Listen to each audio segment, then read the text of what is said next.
आज हम लोग आईईसी कैसे अप्लाई करते हैं वो देखने वाले हैं। तो पहले आप ब्राउज़र खोल लीजिए, फिर उसके बाद dgft.gov.in में जाना है। तो ये dgft का साइट खुल जाएगा। ये हमारा होम पेज आ गया और इसके ऊपर आप देख सकते हो लॉगिन का ऑप्शन।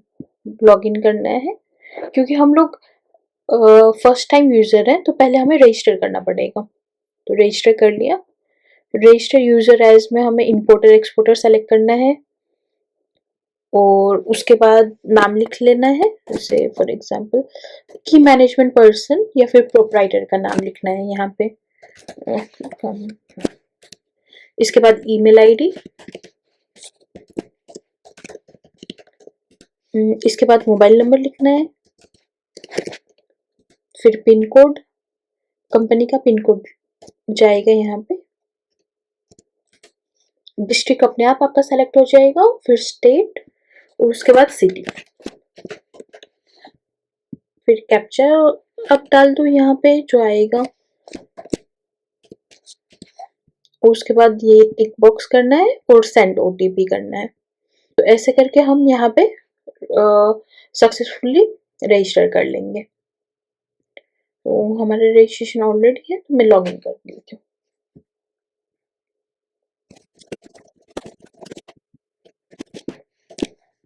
तो रजिस्टर करने के बाद यहाँ पे अप्लाई आईईसी का ऑप्शन है, तो वहाँ पे जाके अप्लाई आईईसी करना है।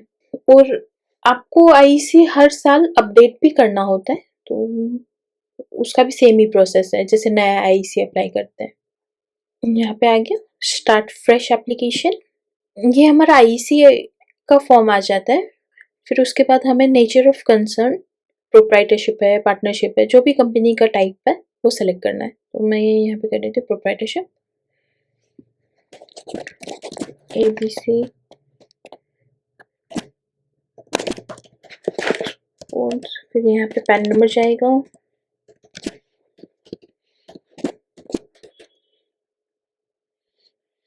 यहाँ पे name as per PAN database, जो पैन के डाटाबेस में नाम है वो लिखना है।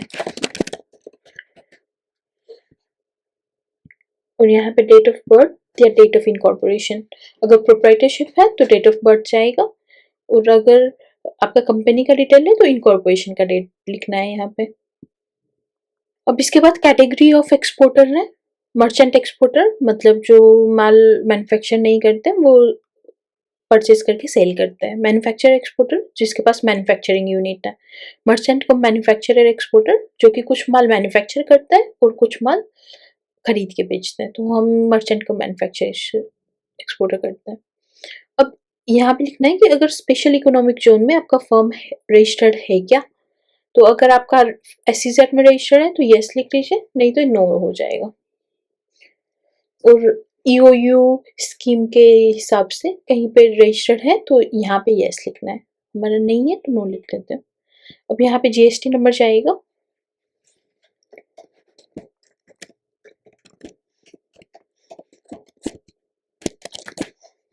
वो इसके बाद फर्म का मोबाइल नंबर जिसमें कि आपका OTP भी आएगा, कम्युनिकेशन भी इसमें होगा, तो ये लिखना है। फिर ईमेल आईडी,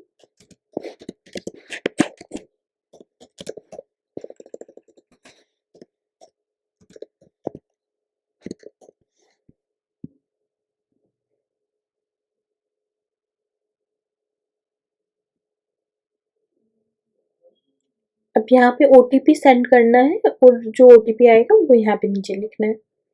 वो ईमेल भी आपको ऐसे ही वेरीफाई करना पड़ेगा। फिर इसके बाद आपको एड्रेस लिखना है यहाँ पे। ये आपका ऑटो सेलेक्ट हो जाएगा, स्टेट, डिस्ट्रिक्ट और DGFT का आ रहे। अब यहाँ पे हमें एड्रेस वेरिफिकेशन के लिए डॉक्यूमेंट अपलोड करना पड़ेगा।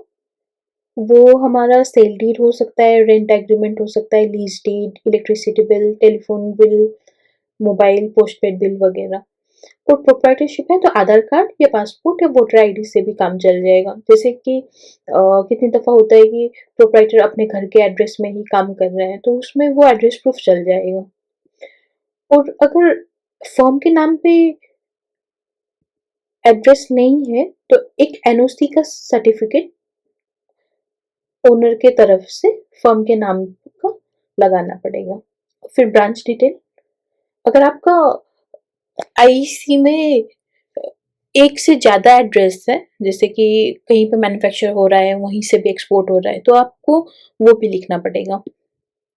तो उसके लिए हम जीएसटी नंबर लिखेंगे, फिर एड्रेस, फिर सिटी, पिन कोड और एक्टिव ब्रांच है या नहीं, तो इसको सेलेक्ट करना है। तो सेलेक्ट करने के बाद यहाँ पे ब्रांच कोड आ जाएगा, जैसे कि ये ब्रांच का कोड नंबर 1 है।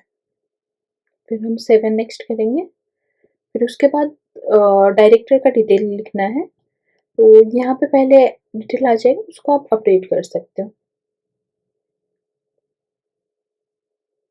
जो आपने पेन में डिटेल वगैरह लिखा होगा उसके हिसाब से डिटेल आ जाएगा। तो यहाँ पे हम title, mister, father name, address detail ये करके अपडेट कर लेंगे। हो गया। फिर उसके बाद आगे प्रोसीड करना है।